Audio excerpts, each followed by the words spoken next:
Muito bem, vamos lá então. A Guerra Fria, capítulo 36. Não é isso? Como sempre, o capítulo começa com uma provocação, uma charge. Bandeira russa, foi-se o martelo. A bandeira americana, o presidente Nikita Khrushchev, da União Soviética, o presidente Richard Nixon, dos Estados Unidos. Muito bem, vamos lá. Que danado é Guerra Fria? Por que Guerra Fria? Guerra Fria para diferenciar de uma guerra nuclear. Uma guerra quente, pegando fogo, né? Com a temperatura do sol, para destruir tudo. Pronto. Quando começou a Guerra Fria? Logo que a Segunda Guerra terminou? Não. Você está lembrado que quando a gente estudou Segunda Guerra, eu falei a vocês que os aliados, logo após, não é, a invasão da União Soviética pelas tropas alemãs, não é? A Rússia passou a ser inimiga da Alemanha e automaticamente amiga da França ocupada, amiga da Inglaterra e dos Estados Unidos, que tiveram a sua base de Pearl Harbor, lá no Havaí, bombardeada pela aviação de guerra japonesa.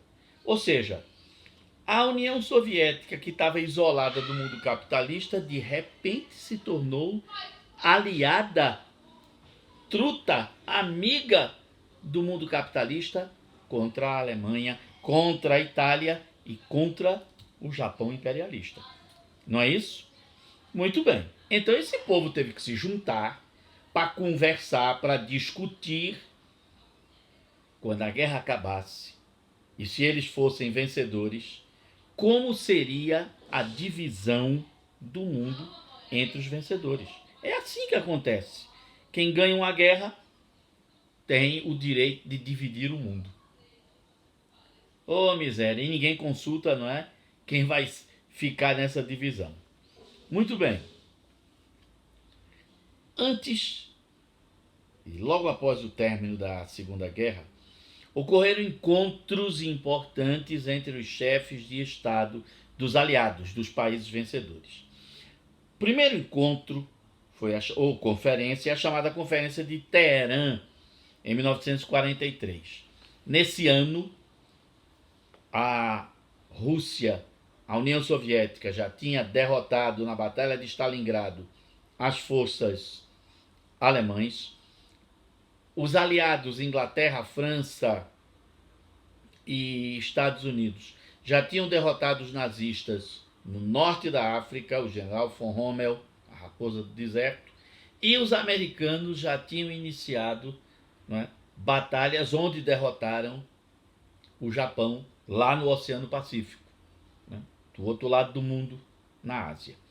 Então, 1943 foi o ano em que ficou claro que o nazismo, o fascismo, não venceriam a guerra. Inclusive, 1943 é o ano em que a Itália começou a ser invadida, né? Pelo norte da África, a Itália começou a ser invadida pelos aliados. Então estava claro que as potências do eixo, Roma, Berlim, Tóquio, né? Roberto, as potências do eixo seriam derrotadas. Muito bem.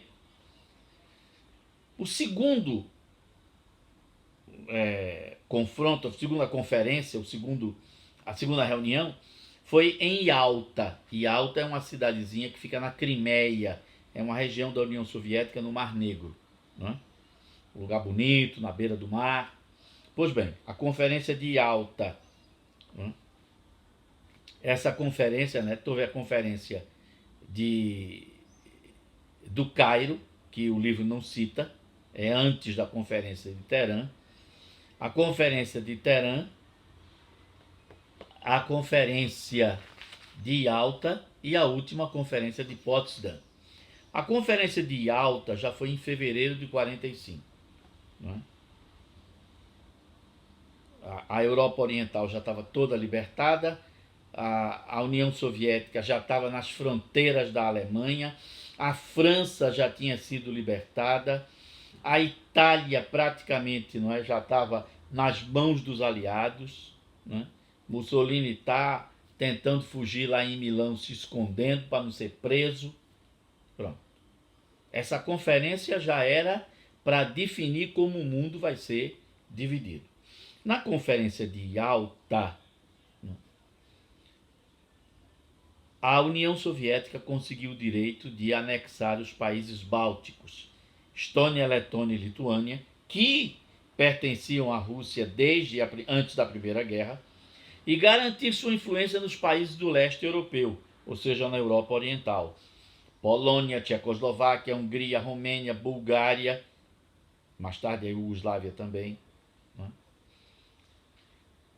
Países que foram libertados com a ajuda do Exército Vermelho, das tropas soviéticas. Muito bem, na Conferência de Yalta ainda participou o presidente dos Estados Unidos, já muito doente, Franklin Delano Roosevelt. Nessa conferência, não é que a União Soviética diz que vai dominar essas regiões da Europa Oriental. Quem era o vice-presidente dos Estados Unidos nessa época? Junto com Roosevelt, presidente e o vice-presidente, era um camarada chamado Harry Truman. Harry Truman tinha ódio ao comunismo e à Rússia.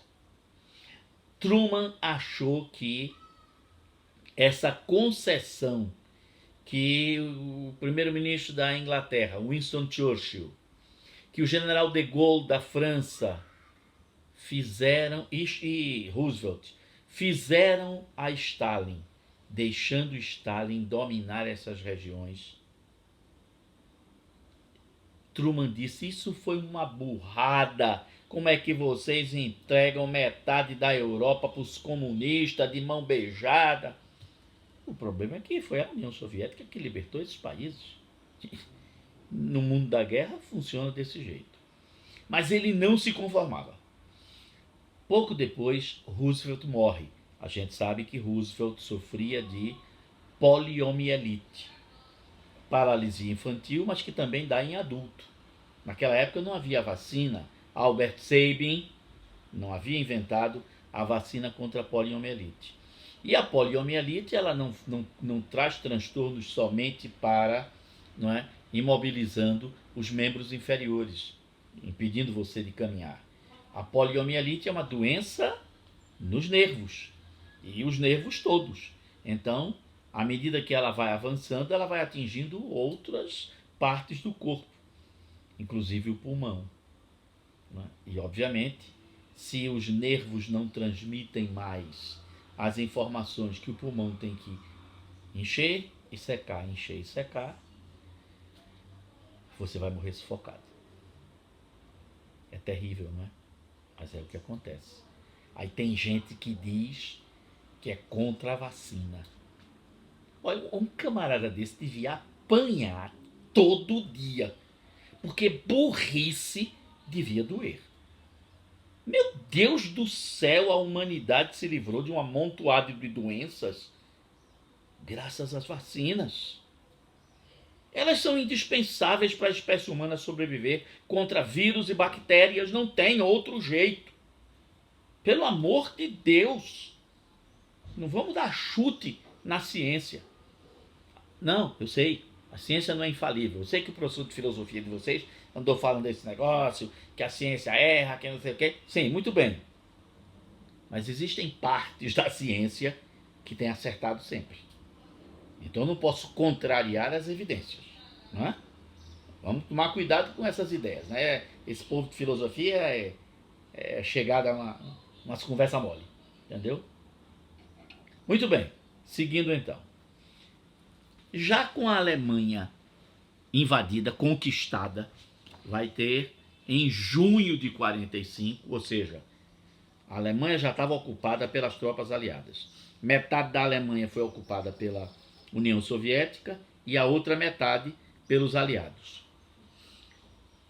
Vem a Conferência de Potsdam. Potsdam é uma cidadezinha que fica próxima de Berlim, como aldeia, fica perto de Recife, na Camaragibe, São Lourenço. Todos os símbolos e livros nazistas deveriam ser destruídos. Criava-se o Tribunal de Nuremberg para julgar, né, a gente já viu, né, o julgamento, não foi naquela aula anterior, a gente não viu que o julgamento de Nuremberg, cadê? Meu Deus, deixou aqui, julgamento de Nuremberg. Começou o tribunal, né, de Nuremberg em novembro de 45. A reunião de Potsdam, a conferência de Potsdam, em junho de 45. E o incentivo da população alemã para visitar o campo de extermínio e testemunhar os horrores praticados contra os judeus. Na reunião do Cairo, de Teherã e de Alta, capitalistas e comunistas tinham deixado de lado suas divergências para poder derrotar os nazistas. Havia um inimigo que era comum a todos. Em Potsdam, as divergências que existiam entre o mundo capitalista e o mundo socialista vieram à tona. Por quê? Porque Winston Churchill também era anticomunista. De Gaulle também era anticomunista. E Roosevelt morreu. E o novo presidente, que é o vice-presidente, Truman, queria ver o Satanás e não queria ver Stalin. Então, meu amigo, nessa reunião de Potsdam, a coisa pegou fogo, né? As divergências voltaram à tona, e aí o que aconteceu? A Alemanha vai ser dividida em 4 áreas de influência, uma para cada vencedor. Uma parte da Alemanha, com Berlim, né, junto da Polônia, fica sob influência soviética, e as partes próximas da França, as 3 partes próximas da França, ficam uma sob controle norte-americano, sob controle francês e sob controle inglês. A capital, Berlim, também foi dividida em 4 áreas. Uma área soviética e 3 áreas capitalistas. Estados Unidos, França e Inglaterra. Na prática, né, a área capitalista ficava sob controle norte-americano, né? França e Inglaterra entrava só para compor, para fazer número. Mas na prática não faltava isso. Lembrando, Berlim está dentro da Alemanha dominada pelos comunistas, né? Pela União Soviética. E dentro de Berlim tem 3 partes, né? De 4 partes, 3 partes são capitalistas. Pense que maluquice, né? Era como se Recife tivesse metade do Recife, né? Vamos dividir Recife pela Avenida Caxangá. Pronto. Metade de Recife, da Avenida Caxangá até Dois Irmãos, seria capitalista. O outro lado da Caxangá, em direção a 232, em direção à Avenida Recife, Boa Viagem, Ibura, aeroporto, seria comunista. Olha, esse negócio não vai dar certo, né? Mas fizeram. Paciência. Muito bem, outra consequência da Primeira Guerra foi a criação das Nações Unidas. Olha aqui a divisão da Alemanha no livro de vocês, não é? Tem o texto, eu estou lendo parte do texto e explicando e falando, você vai ler de novo.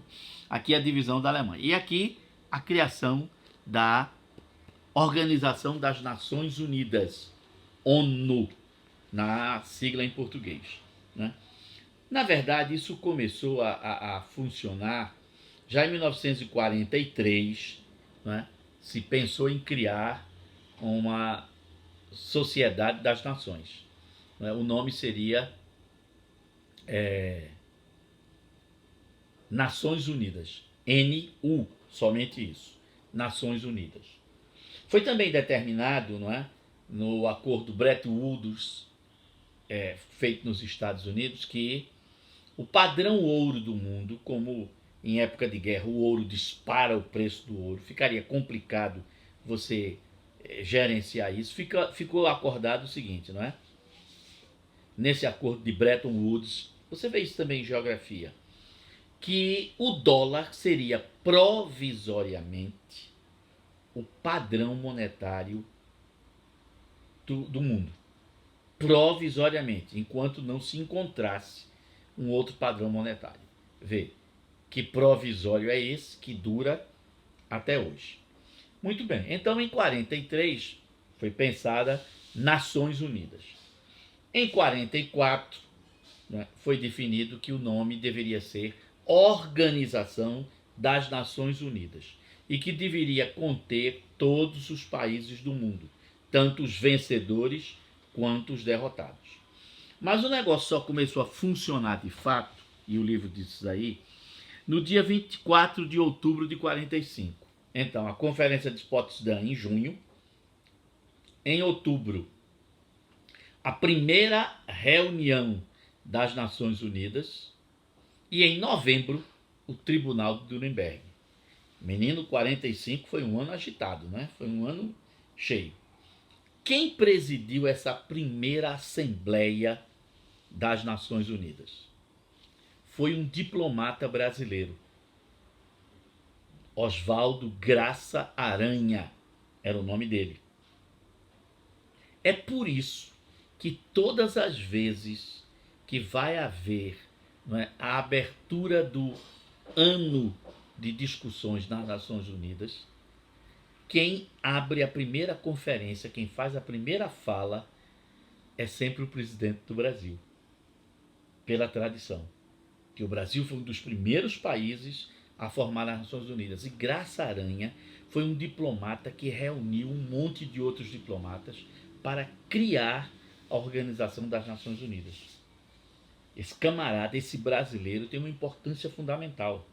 Além também de ter ajudado a vários cônsuls brasileiros na Europa a trazerem judeus que fugiam do nazismo para o Brasil, a emitir passaporte brasileiro para judeus alemães, judeus italianos, judeus franceses, judeus poloneses, judeus iugoslavos, romenos, para que eles pudessem fugir e ter um lugar para vir, ter um lugar para ficar.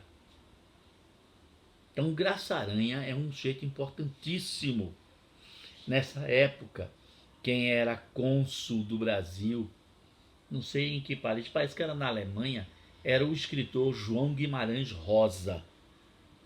E a mulher de Guimarães Rosa foi também uma pessoa que ajudou a salvar centenas de famílias de judeus para que elas não fossem presas e levadas a campo de concentração, onde seriam exterminadas. O nosso cônsul também na França, na cidade de Marseille, né, foi outro camarada que contrabandeava famílias de judeus para Portugal e de Portugal para o Brasil. Muita gente se salvou graças a essa teia de ajuda da diplomacia brasileira. Vê como a diplomacia brasileira era respeitada no mundo inteiro. Recentemente, infelizmente, foi nomeado um imbecil, um idiota completo para ser o nosso ministro das Relações Exteriores. O resultado, meu amigo, é que o Brasil hoje está desprestigiado completamente. Faz 2 anos, vai fazer 3 anos, que o Brasil não recebe nenhum chefe de país estrangeiro. Nem de ditador, né, de qualquer republiqueta africana, a gente recebe visita. Nenhum chefe de Estado estrangeiro vem visitar o Brasil. Nem o chefe de Estado do Brasil, o nosso presidente, é convidado para ir a qualquer país. É um desprestígio completo, é uma bagaceira para um país que abriu, criou praticamente, inventou a ONU, os nossos diplomatas. Chegar a uma situação dessa é vergonha completa, total, desprestígio. A ONU é importante e essa parte aqui do livro, ó, que fala da criação da ONU, e essa página aqui mostra como a ONU funciona. Eu não vou ler porque isso daqui é só para você entender como é que a ONU, como ela é formada, não é? O atual secretário-geral da ONU é um português, um diplomata português. Claro que em toda a declaração ele fala em inglês, que é uma das línguas oficiais da ONU, não é? Mas ele é português. E a secretária de comunicação da ONU é uma diplomata brasileira, uma mulher. Não é? Aliás, há muitas mulheres diplomatas na ONU. Não é? Infelizmente, no Brasil, a gente tem poucas mulheres em postos importantes da nossa diplomacia. Não é? Mas, por exemplo, a embaixadora dos Estados Unidos na ONU é uma mulher. O maior país do mundo tem uma mulher como responsável, né, pelos interesses dos Estados Unidos dentro da ONU. Não. A ONU não evitou novas guerras. Mas a história da ONU é a seguinte: ela evitou uma terceira guerra mundial. A ONU não conseguiu evitar as guerras localizadas. Mas a ONU sempre evitou a possibilidade de uma terceira guerra mundial. E isso já foi fenomenal. Porque uma terceira guerra, a gente já viu, pode destruir o mundo. Pronto. Não é?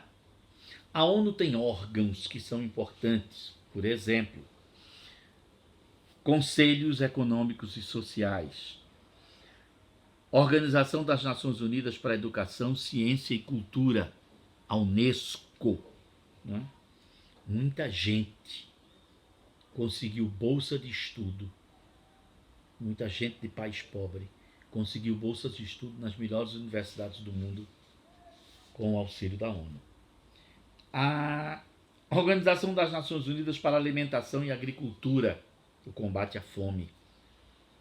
Muita gente em países pobres do mundo não morre de fome graças à ajuda que a ONU dá. Organiza o Fundo das Nações Unidas para a Infância, a Unicef. Organização Mundial da Saúde, ela existe antes da ONU, mas funciona junto com a ONU.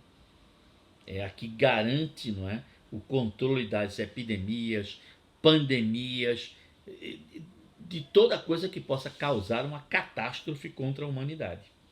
O que mais? O Fundo Monetário Internacional, para evitar que países abram falência, quebrem e a população fique desassistida. O Banco Internacional para Reconstrução e Desenvolvimento Econômico. A sigla faz a palavra pássaro em inglês, bird. Né? Muito bem. Tem aí no texto essas coisas, né? Não vamos ler, eu só estou dizendo isso para falar. Nessa página ainda, o germe da Guerra Fria. A Guerra Fria começa oficialmente, na prática, não é? Já no começo do ano de 46, quando o primeiro-ministro britânico Winston Churchill, uma figura fabulosa, um homem fora do comum, importante, claro, com defeitos que todo mundo tem, né? Mas para a humanidade, ele foi mais importante pelas qualidades que tinha do que pelos defeitos. Então, o discurso de Churchill continha os germes, a semente dessa rivalidade. Vê o que Churchill diz no discurso. Né? Tem a citação. Né? Discurso grande. Uma sombra desceu sobre o cenário, até um pouco iluminado pelas vitórias aliadas. Ninguém sabe o que a Rússia soviética e sua Organização Internacional Comunista pretendem fazer e que limites são esses. De Stettin, no Báltico, no Mar Báltico, não é? Ucrânia, Letônia, Estônia, Lituânia, até Trieste, no Adriático, perto da Tchecoslováquia, Iugoslávia, uma cortina de ferro desceu sobre o continente. Pronto. Era a expressão da época. Países da cortina de ferro, ou seja, os países que viviam sob a influência da União Soviética e que adotaram o sistema socialista para se governar. Como é que esses 10 países, vamos relembrar, Letônia, Estônia, Lituânia, Polônia, Alemanha Oriental, Bulgária, Romênia, Hungria, Iugoslávia, Tchecoslováquia. O que fez com que esses países, que eram todos capitalistas, de repente virassem socialistas? Quando a União Soviética invadiu esses países lutando contra os nazistas e libertando esses países do domínio nazista, o que é que a União Soviética fazia? Havia partidos comunistas nesses países. A União Soviética então chamava os líderes políticos desses países e, obviamente, ajudava o Partido Comunista Polonês, o Partido Comunista Lituano, Letônio, Estônio, o Partido Comunista Búlgaro, o Partido Comunista Romeno, o Partido Comunista... E aí, esse povo participava do governo de reorganização do país, não é? E vai haver eleições. Você sabe, todo mundo sabe, que a Polônia ocupada, muitos poloneses que eram favoráveis ao nazismo acharam ótimo o domínio nazista. Mas havia poloneses que eram contra isso. E muitos poloneses que eram contra o domínio nazista eram também comunistas. Ou seja, quando a guerra acabou, esse povo virou herói nacional, porque eles ajudaram a libertar a Polônia com a ajuda soviética do domínio nazista. A mesma coisa aconteceu na Letônia, Estônia, Lituânia, Ucrânia, Romênia, Bulgária, Hungria. Tá vendo?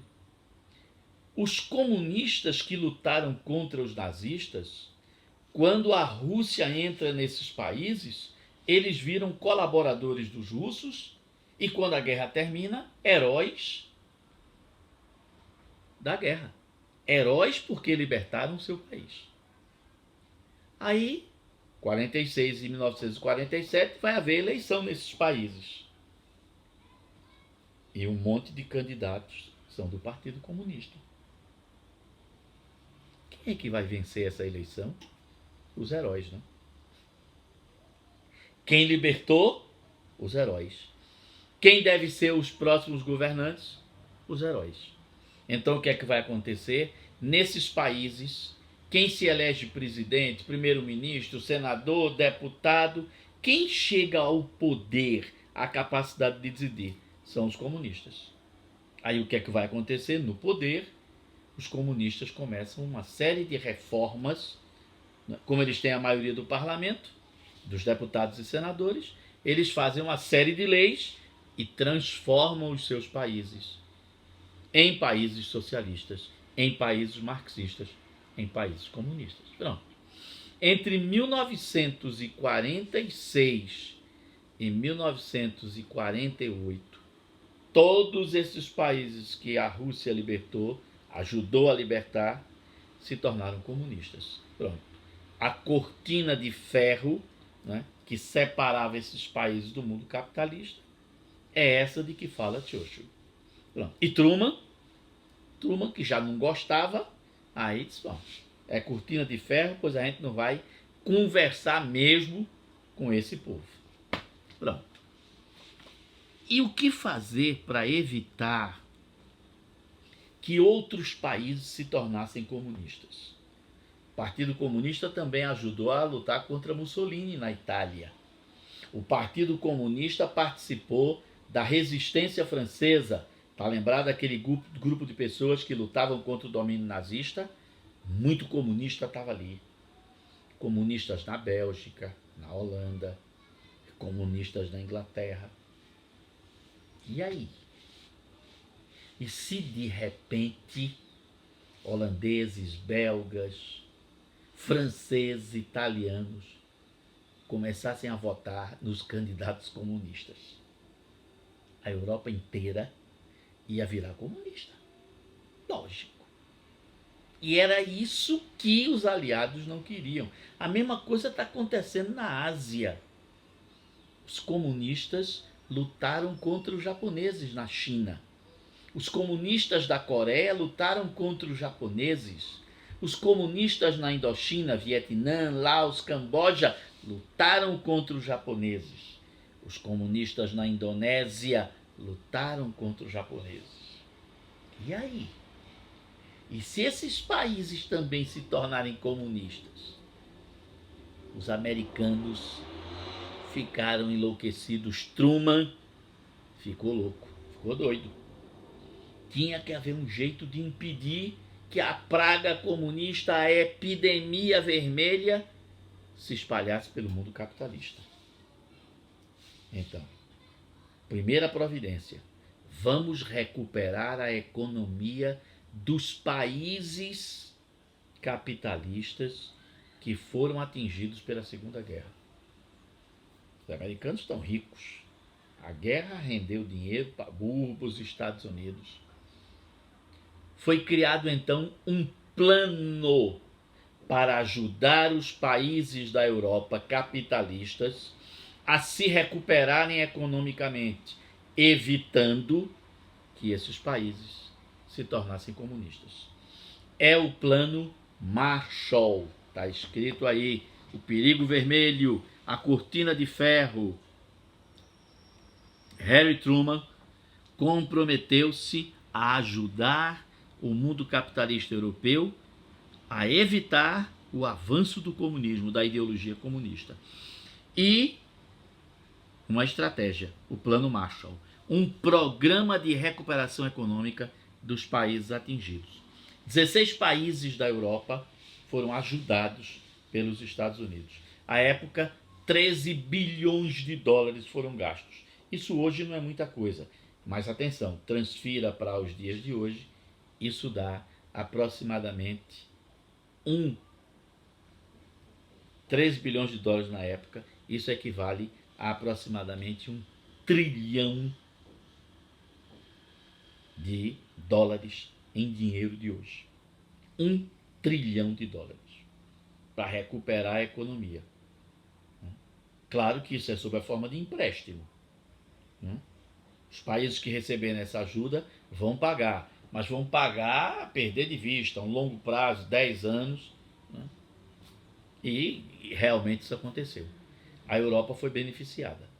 E o país que vai mais receber dinheiro é a Alemanha.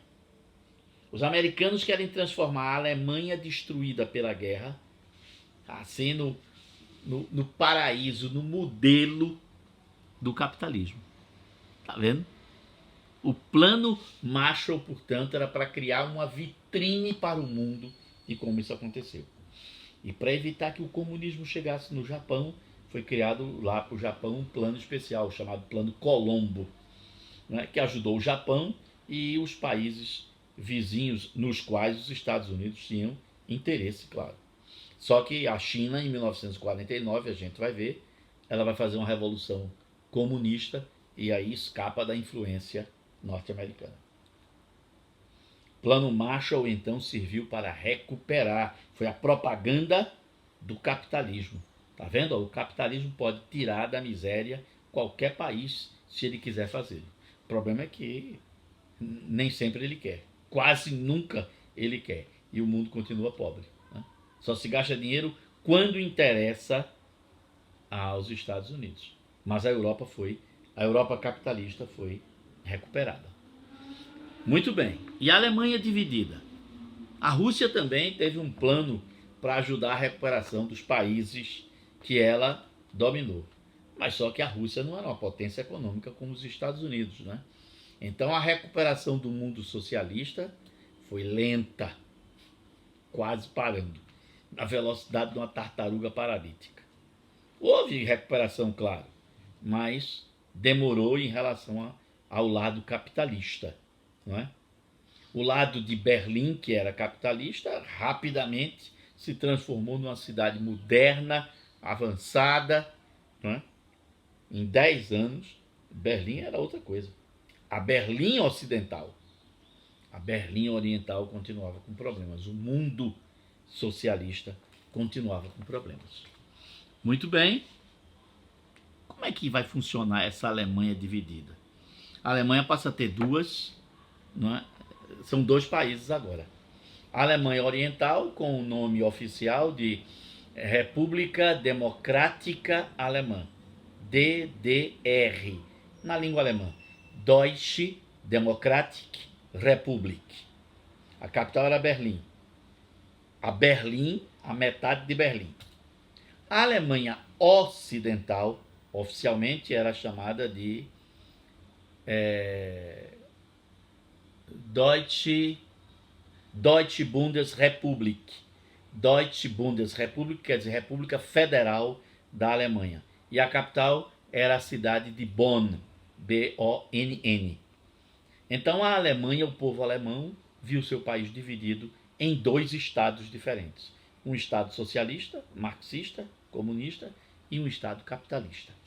E o estado capitalista sob controle norte-americano, claro, né? Sim, francês e inglês, mas na prática norte-americano. Como é que esse país vai funcionar? Como é que uma cidade dividida ao meio, metade capitalista, metade socialista, vai funcionar? Vamos saber isso na próxima aula. Até lá então.